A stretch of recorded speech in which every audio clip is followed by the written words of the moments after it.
bebaune banjur pinentang gendhiwani dilepaske pusakane. Oh nggih. Ajaro kene. Monggo Raden, jemparinge digawa. Njaluk ngapura aku nyekel tanganmu ya. Mboten menapa, enggak to. Iya wis. Iya. Nah, ngono bener. Iki sing pas. Raden, ora sak tolah-toleh kaya. Ora sak dadak nyenggol-nyenggol pipi lho. Terus pundi Raden? Madhep para ana sing dipanah kono kok ya. Dadak marep rene iki ngopo aku. Nah,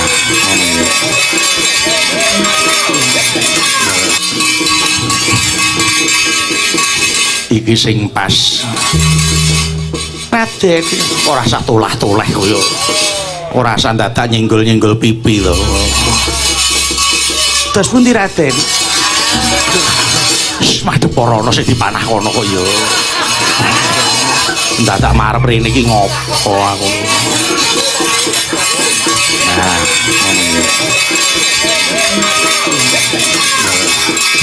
iya. Dipaske. Dipun pasaken? Iya. Pun pas dereng. Suara celelekan ngono kuwi rasane kok. Aku wegah ngono. Ora celelekan ngono. Pas dereng.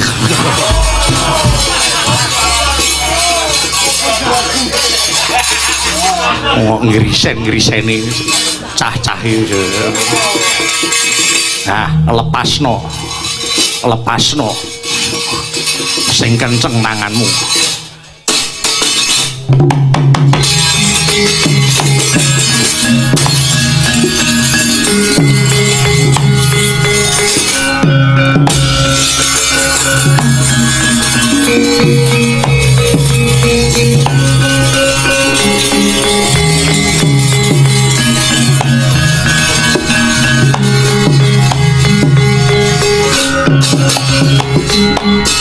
Sampun saged Raden? Iya. Ya monggo kudu dikulinakake. Saya kulina ketemu Janaka bakal saya titis. Nuwun inggih Raden. Menawi paduka anggenipun ngajari kula sabar kados ngaten, kula kerasan wonten mriki lho Raden. Mangko dikerepi oleh latihan seminggu ping 7. Niku mbeng dina no. Iya. Siang napa sonten napa dalu? Esuk loro sore lore. Ngapa lho? Rekaya sedina ping 3 ya ora apa-apa. Inggih saya kulina saya mapan, saya kulina saya mapan. Saya apik, saya apik.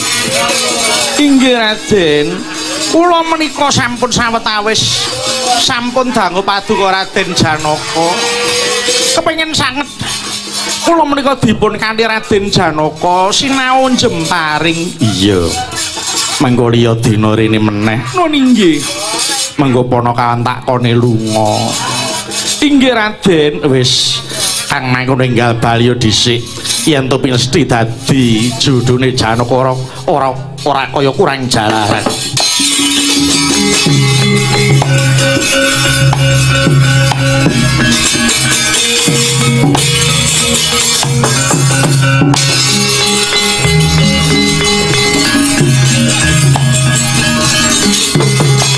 Ablas lamping Sang Sri Kandi ingkang wus gladhen lawan Dian Harjuna enggaling carita wis meh ngancik 100 dina nggih gladhen Sang Wara Sri Kandi nenggih Sang Prabu Jungkung Mardya nengga wonten ing Pabaratan Negari Pancala.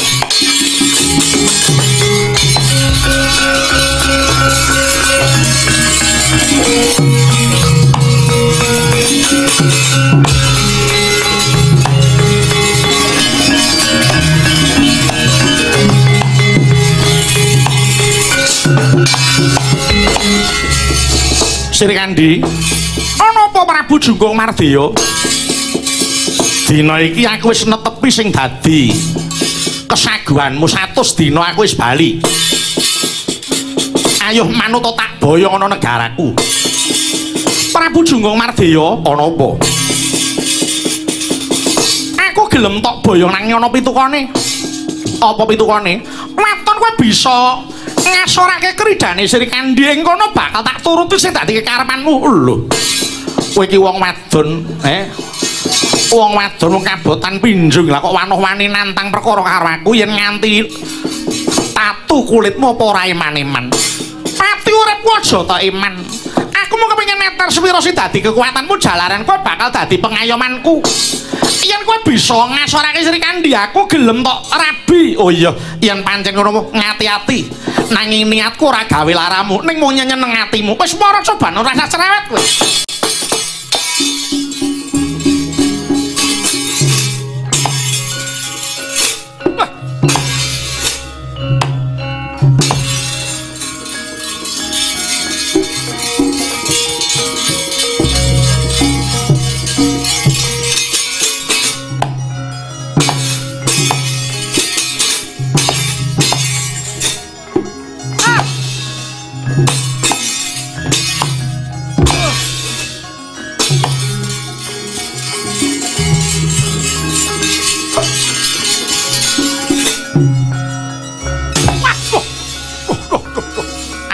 Tangan iki mosak gunting iki. Woi.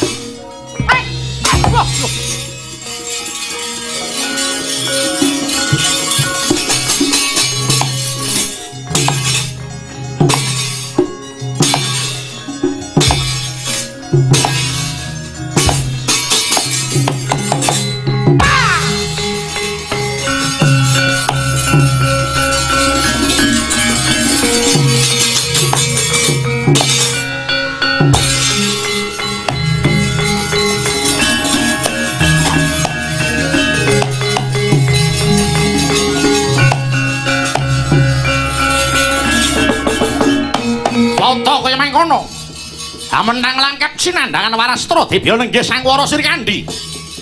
Prabu Junggung Mardeya saking katebian namung mesem. Semu nyepelekaken dhateng Sang Wara Sri Kandi. Kininten nggih nyonjem paring datan bisa titis. Mila saking katebian Prabu Junggung Mardeya mung klecam-klecem sajak kaya nyeblakke marang dadane.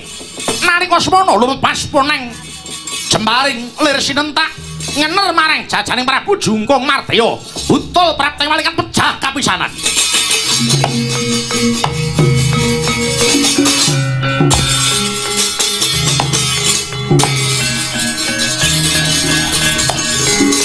Aduh. Wah. Wah. Wah. Wah.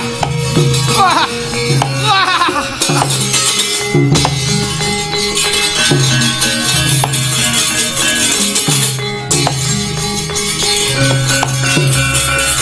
Wah.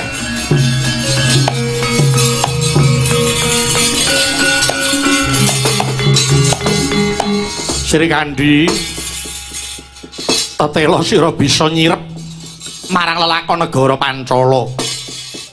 Nun inggih, kula kedah tanggel jawab Prabu Junggung Mardeya menika kula ingkang badhe dipun pikajengaken. Namung gandeng piyambakipun semu ngasaken ngreh kasektenipun mila kula nggadahi greget kepengin nderek nentremaken negari Pancala. Menika dados tanggel jawab kula ya.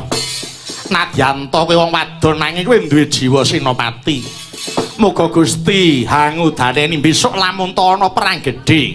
Sira Sri Kandi bisa dadi senopati.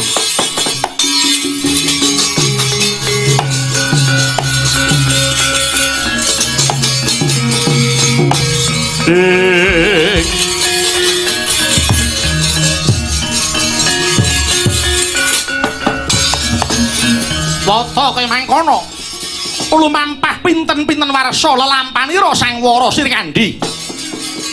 Riwesnya ngedekaken sayembara bangun Taman Mairakaca. Sang Harjuna ingin sembada bangun Taman Mairakaca. Satemah Wara Sri Kandi winengku garwa dene Sang Harjuna. Enggaling carita para Pandhawa miwah Kurawa nggih nglampahi perang Baratayuda jaya binangun. Awet gagaling Sang Prabu Sri Bathara Kresna minangka dadi dutaning para Pandhawa. Pecah perang Baratayuda Jaya Binangun.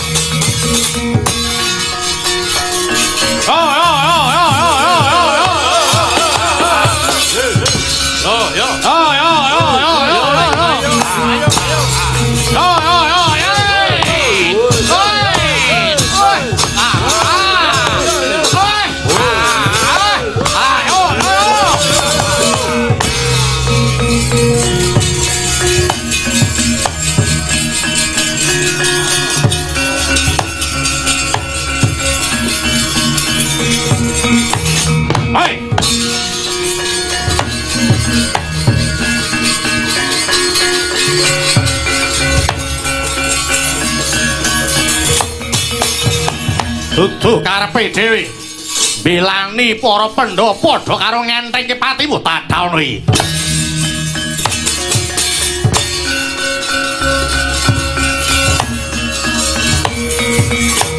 Hai!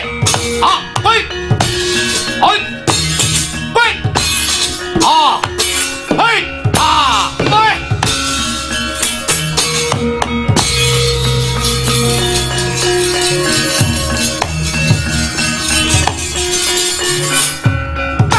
Yo, ah, wait, ah, ah, duh, iya nah, mati tenan aku, aduh, yo.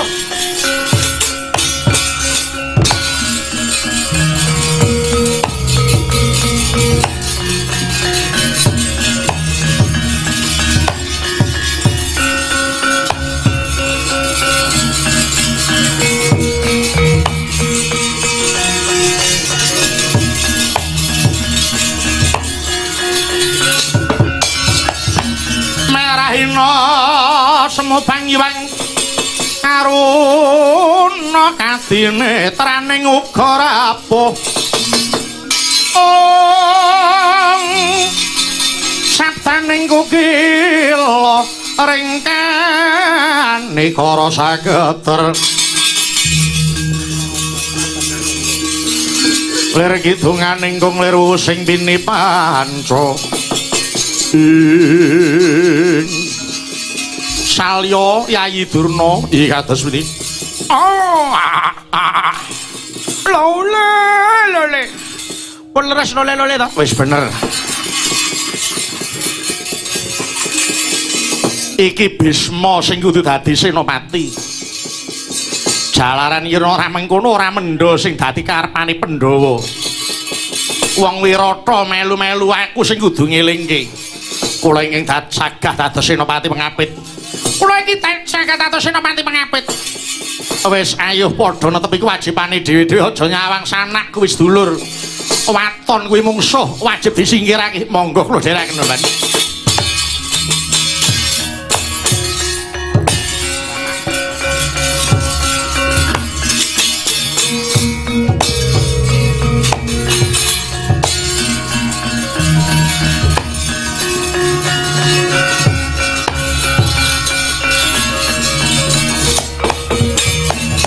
Dudu karepe dhewe utara ngasake marang kasektene.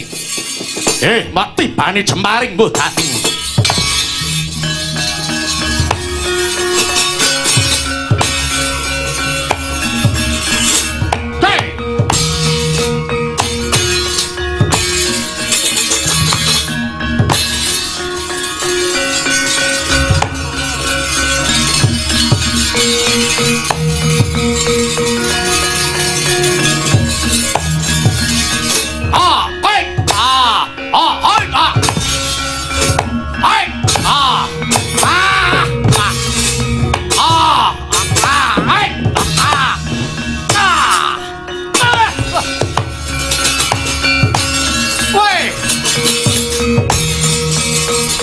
Loh, walah dalah.